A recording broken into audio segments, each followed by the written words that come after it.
La humanidad necesita tiempo para desembarazarse de toda la carga que trae el capitalismo en el cual se ha formado y de toda la historia precedente marcada por la división de clases y la explotación del hombre por el hombre.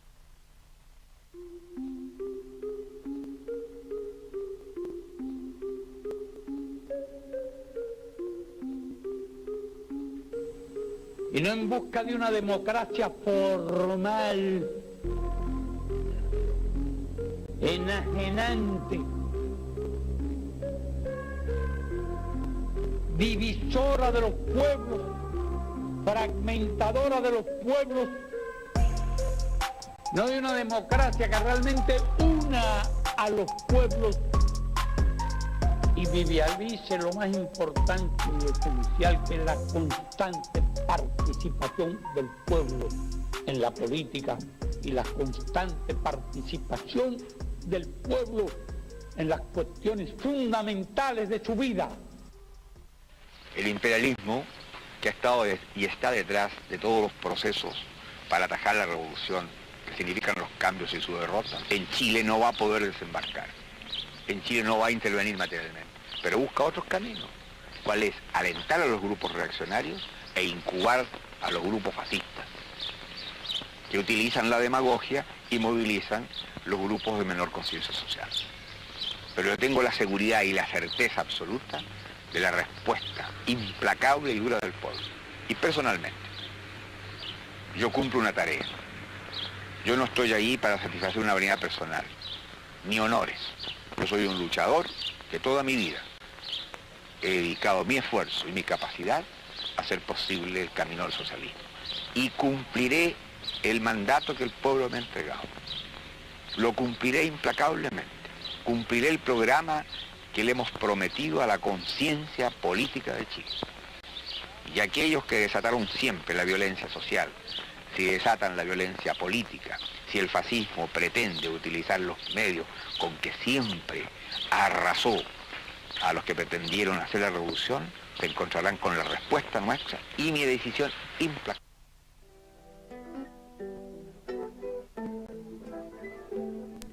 Bueno, arrancamos ahora sí con el segmento de Realidad Social Cubana, hoy con un invitado un invitado especial que hacía mucho no se lo veíamos, por lo menos de este lado del estudio. Javier, querido, ¿cómo anda? ¿Cómo anda, Fie? ¿Cómo te trata la tarde? Un saludo. Me dicen por cucaracha que un poquito más cerca del micrófono para poder compartir un poco mejor las cosas. Ahora estoy un poco oxidado. Hay que oxidado, pero no roto, como dice la canción. Siempre arriba, nunca para abajo, gente.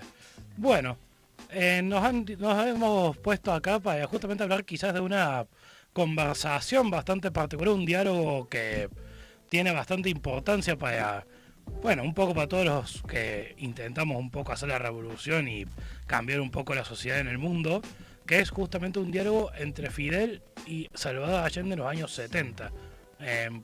¿Nos querés comentar un poquito más en general de qué se trata la conversación, así muy por arriba?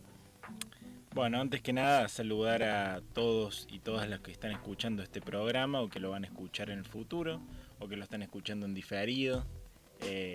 Y esto ya se emitió y ojalá hayamos avanzado un poquito más en la lucha de clases.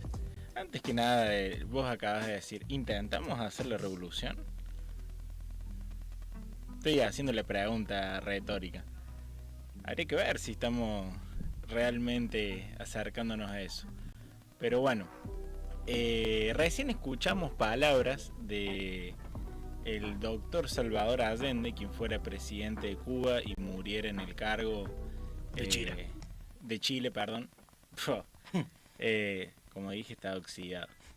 Es que después vamos a justificar por qué dije Cuba. Quien muriera en el cargo acribillado por las Fuerzas Armadas de Chile en un golpe de Estado el 11 de septiembre de 1973, marcando un objetivo para las fuerzas revolucionarias de ese momento, un enemigo común, ¿no? Ese enemigo común era el imperialismo, es el imperialismo expresado fundamentalmente en los Estados Unidos y su gobierno. Yo quería que iniciemos este segmento fundamentalmente con ese audio. Bien podríamos haber elegido otros, pero en una voz ajena a lo que sería el riñón de Cuba o al gobierno revolucionario de ese momento, porque lo que queremos desarrollar en este espacio es fundamentalmente una política que tuvo Cuba y que se expresó en todos los movimientos sociales, políticos, culturales, que se planteaban un horizonte revolucionario. Por eso yo te decía, un poco irónicamente, ¿intentamos hacer la revolución? ¿Qué tanto estamos haciéndolo y cuestionándonos esa pregunta todos los días? Si es que de verdad es nuestra intención. Bueno, la excusa que nos tiene hoy acá y por la cual elegíamos empezar con Salvador Allende y esa fijación del enemigo común para todos los revolucionarios del mundo, era porque hoy vamos a estar desarrollando, aunque sea en primera instancia y un poco brevemente, la política que desarrolló Cuba a través de su Departamento de América. ¿Qué era el Departamento de América? El Departamento de América era una sección del Partido Comunista de Cuba que se funda en el año 1975, justamente en su primer congreso, que tenía como finalidad estrechar lazos y acercarse a todos los movimientos sociales, políticos, sindicales, culturales, como decía recién, que si bien no se planteaban una lucha tan directa como la cubana, sí tenían alguna afinidad con las ideas de la revolución o con las reformas y cambios que se estaban haciendo al interior de Cuba y con las expresiones que se iban desarrollando a lo largo y ancho de nuestro continente. El Departamento de América tuvo su principal jefe hasta una década antes de que se disolviera. Después vamos a hablar de eso, vamos a ver si nos alcanza el tiempo. Tuvo su principal jefe en Manuel Piñeiro, el comandante Barbarroja. El comandante Barbarroja, una figura tal vez no muy conocida respecto a las primeras planas de la revolución, como pudiéramos hablar de Fidel, del Che, de Raúl, de Camilo Cienfuegos, tuvo la misma importancia que todos estos para la revolución cubana. Primero porque fue uno del reducido grupo que fundó la inteligencia estatal de Cuba, la seguridad del Estado, en ese momento nombrada G2. Incluso fue viceministro del Interior junto a Ramiro Valdés, que era el ministro cuando se funda el Ministerio del Interior, y tenían a cargo todas estas tareas de inteligencia. Y retomando, bueno, ¿cuál fue su tarea en el Departamento de América? Fue poder nutrir a la dirección política del país, a la dirección revolucionaria, del estado de situación político, del humor social en todos los países de América Latina. Yo te hago una pregunta, Fidel, así lo hacemos un poco más conversado esto. Si yo te digo que hay un país cuyo gobierno está infiltrado, o no vamos a decir infiltrado, porque es una palabra complicada, pero que tiene nexos con muchos de los partidos políticos de un país, con estos movimientos sindicales de los que hablábamos, que incluso ofrece formaciones, que ofrece capacitaciones. ¿Se te viene algo a la mente? ¿Se te ocurre que haya países que lo hacen? Sí, se me ocurre uno, quizás no con buenos fines, pero si se quiere, Estados Unidos tuvieron un lindo plan cultural en su momento también, con mucha implicancia de inteligencia en el medio también. Está bien, yo también pensé en Estados Unidos, también pensé en Inglaterra en su momento, pienso incluso en organismos que no son estados, pero que sí reúnen a varios estados como la Unión Europea, incluso hoy los BRICS. Son todos organismos... Bueno, la misma Organización de los Estados Americanos en su momento. La OEA, o al día de hoy, la misma ONU pudiera decirse, aunque la ONU ahí como entran todos es mucho más difícil de hablar que se delinea una política. Bueno, siempre se ha denunciado Cuba desde el triunfo revolucionario que ha querido intervenir en los países, en las políticas internas de los países. Eso es una falsedad absoluta. Primero porque lo único que ha puesto a disposición ha sido solidaridad como la solidaridad médica en este caso. Nosotros estamos parados sobre cimientos que expresan eso. Ha expresado la solidaridad militar con los pueblos de África en su momento para luchar contra el apartheid en Angola, derrotando a los ejércitos de Sudáfrica.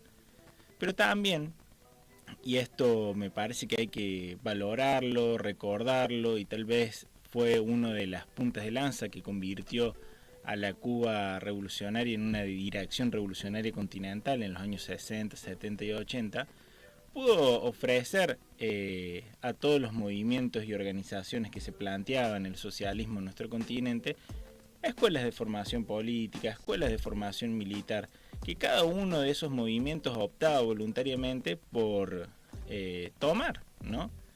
Es gracioso que le cuestionemos a eso a Cuba y que los Estados Unidos, que lo siguen haciendo aún hoy, ¿no? Nuestros militares se forman en Israel, en Estados Unidos, en Francia,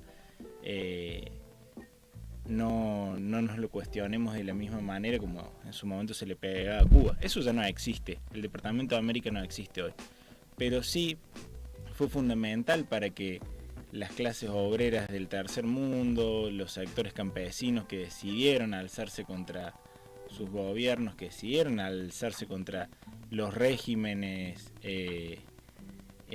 dictatoriales en América Latina, sabemos que ha habido muchos en esos años, fue fundamental.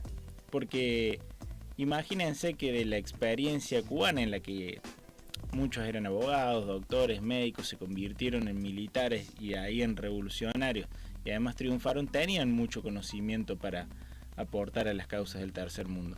Bueno, el Departamento de América fue un poco la condensación de eso y la sistematización de esa voluntad, de ese internacionalismo y de esa decisión de aportar a la lucha de clases continental y mundial, ¿no?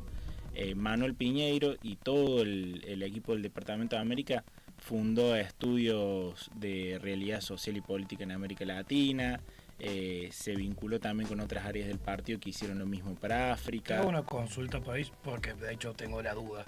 ¿En algún punto de estos trabajos eran de parte de Cuba o también tenían alguna colaboración de estos sectores de otros países de América Latina con los que trabajaban? Ya sea más allá de, ya que nombré trabajo de investigación y esas cosas, para saber si era algo como compartido o simplemente un aporte de Cuba hacia estos países en particular, digamos.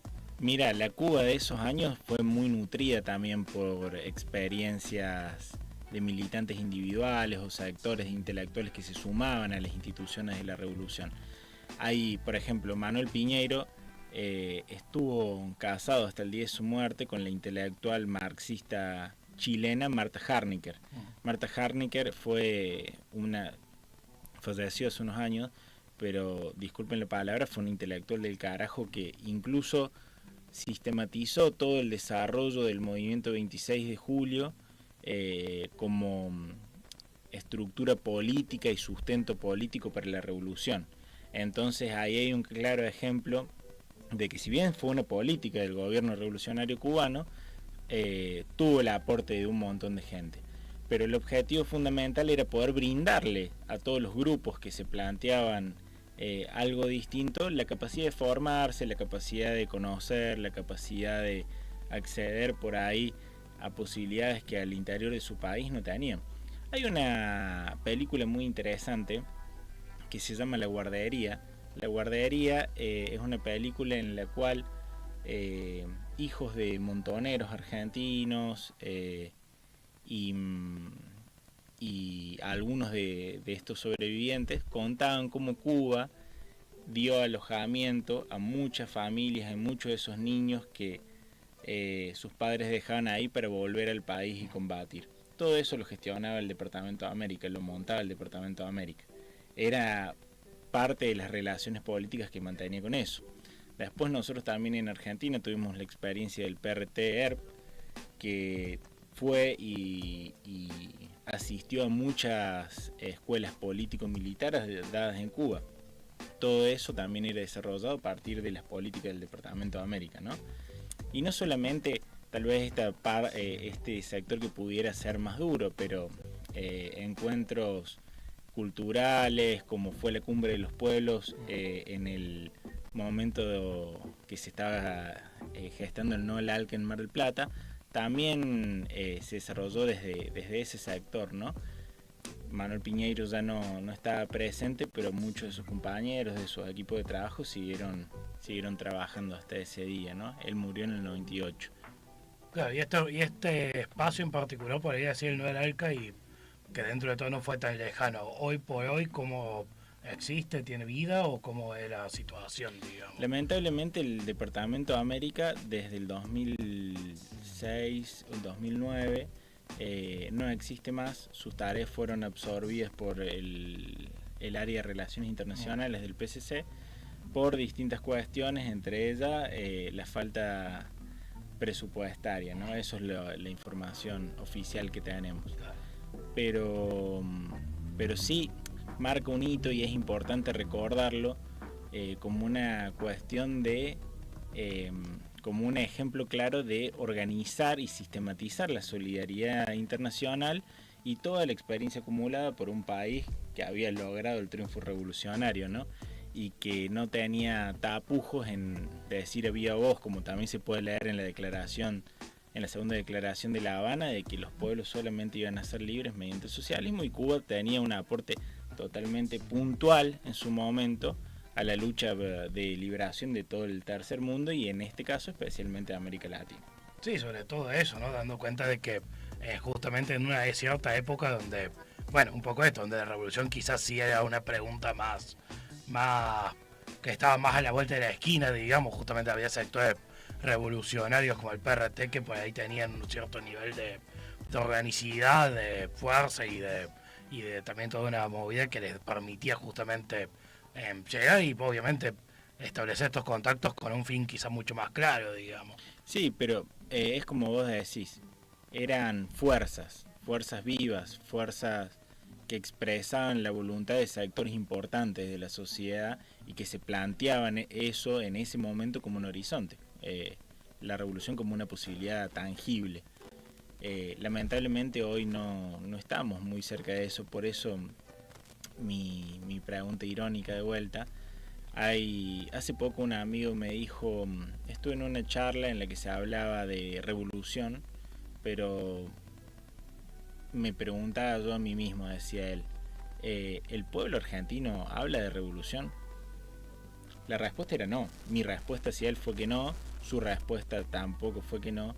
Entonces tal vez hay algo que está faltando para que la gente empiece a hablar y a apropiarse de ese concepto como algo tangible, como algo posible.